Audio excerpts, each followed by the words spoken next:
the policeman injured in a motor vehicle mishap in Trelawney on the weekend, remains in hospital in serious condition. A woman was killed in the accident.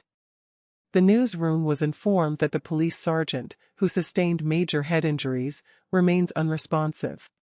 The woman killed in the accident has been identified as 49-year-old Michelle Thompson, a construction worker from Piper's Corner, Savannah Lamar in Westmoreland. Ms. Thompson died from injuries she received after being struck by a motorcycle driven by the sergeant, who was attached to the Public Safety and Traffic Enforcement branch in Westmoreland.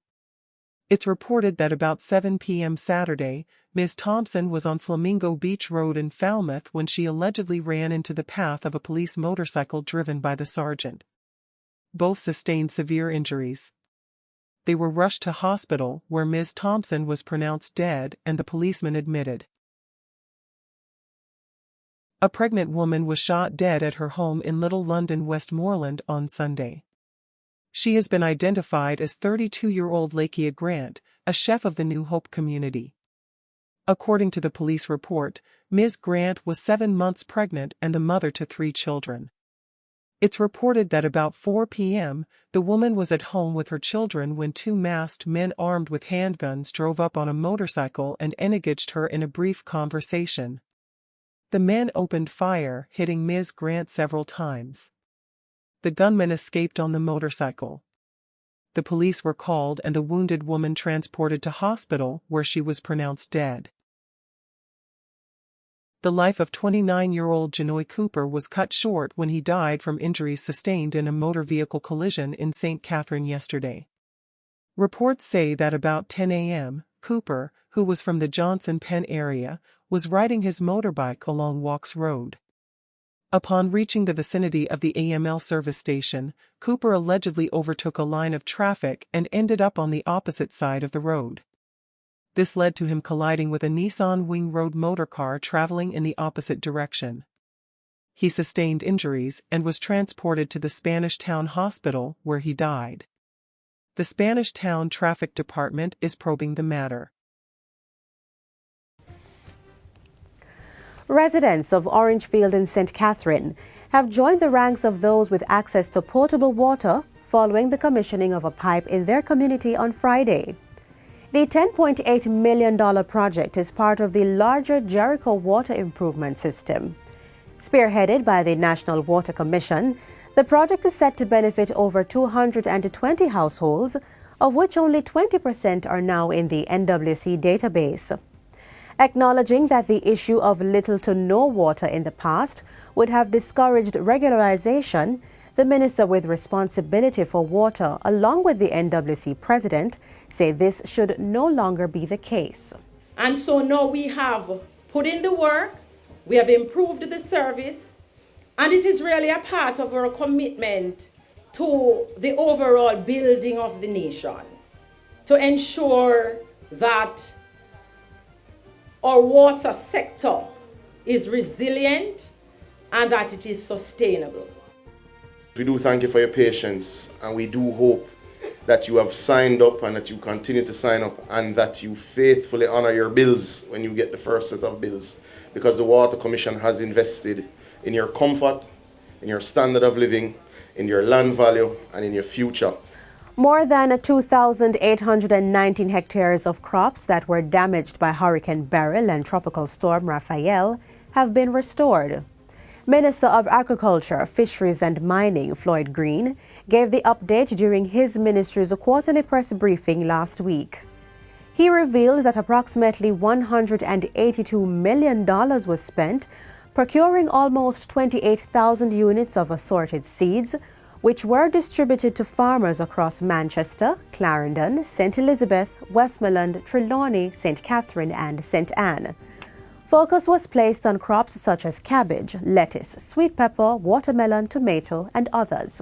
We have restored 20 hectares of yam, 8 hectares of cassava, 12 hectares of papaya, 16.5 hectares of hot pepper. In fact, $21 million was invested in some of those crops, and we've distributed over 360 units of pesticides. Support to the poultry industry included the distribution of 57,600 broiler chickens, 5,775 broiler rations and medications, and 50,000 pullets for egg farmers. $85 million was spent providing material for greenhouse farmers, while $26 million allowed for the procurement of critical materials such as lumber, zinc, mesh wire, and nails to support farmers rebuilding their livestock facilities.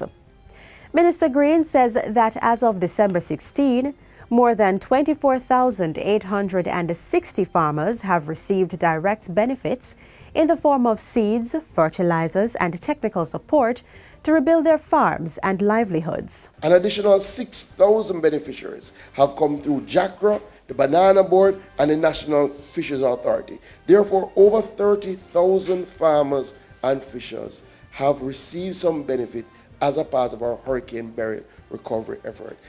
In 2025, the Ministry of Agriculture will be pivoting the sector for robust and sustainable growth, with key focus on strengthening resilience through more climate-smart technologies, irrigation systems, and continued organization for disaster preparedness. The Portfolio Minister Floyd Green says production and productivity will be enhanced by scaling up support for key crops and livestock. So we're going to be expanding research, especially around seeds, planting materials, to ensure that we're planting the right climate-smart varieties. We will be purchasing some new tractors as we continue to drive the mechanization of our agricultural sector. We are going to enter into a public-private partnership around tractor and drone usage so that our farmers will have greater access. The ministry will also focus on driving growth through investments, the introduction of new agro parks, new contract farming arrangements, and ensuring adequate storage for times of glut. We're going to do a big push to drive growth through investment. We're looking for big investors in agriculture, in fisheries, and in mining. And I can't speak about some of them as yet, but I can tell you, in all three areas, including mining, we have some big investments on the horizons. The minister says engagements have already started with the critical stakeholders on the matter of contract farming, which will involve getting more farmers to farm for a set market and a set price. Special attention would also be given to training and empowering young people to have well-run businesses. In the meantime, the network of retention ponds has been expanded, and $120 million is being spent to purchase small irrigation kits as preparations start for what is expected to be a dry period in January to March. Minister of Tourism Edmund Bartlett says attention has to be paid to the transformative role artificial intelligence, AI, can play in helping to strengthen the sector. He was addressing a forum on tourism and artificial intelligence organized recently by the Global Tourism Resilience and Crisis Management Center.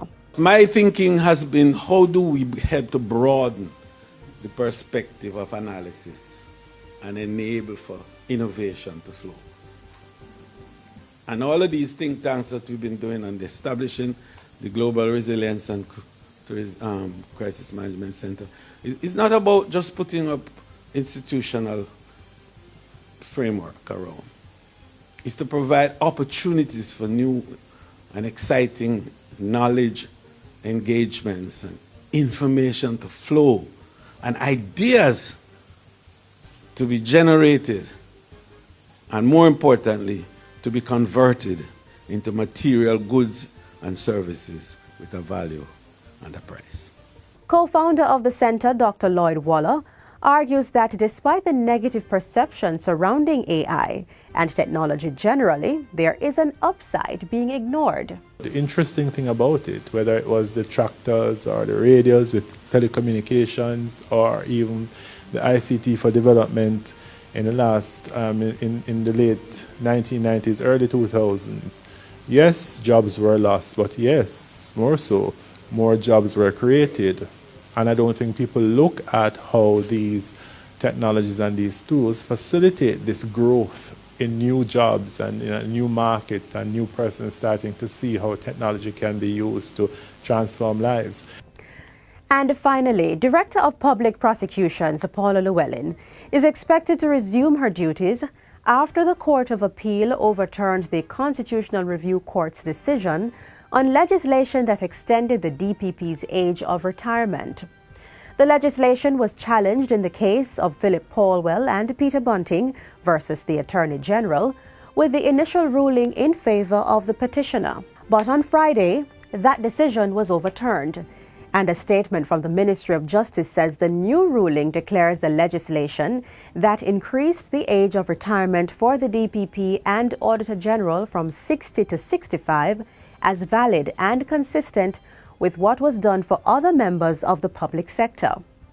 Justice Minister Delroy Chuck adds that it means Ms. Llewellyn, who has been out of office pending this decision, can now resume her office at the earliest possible time. Police are probing the circumstances surrounding the death of a newspaper vendor whose body was found in a bus shed in Mandeville on Monday. The vendor, identified as Patrick Ewers, 52, otherwise called Katoso, was found by a street sweeper about 4 a.m. at the bus shed near the Mandeville Regional Hospital entrance. For close to 20 years, Ewers sold the Daily Observer newspaper in Mandeville. A source said Ewers was recently admitted to hospital. Preliminary reports from the police suggest that there was no sign of foul play. The body was removed to the morgue for an autopsy to conclude the cause of death.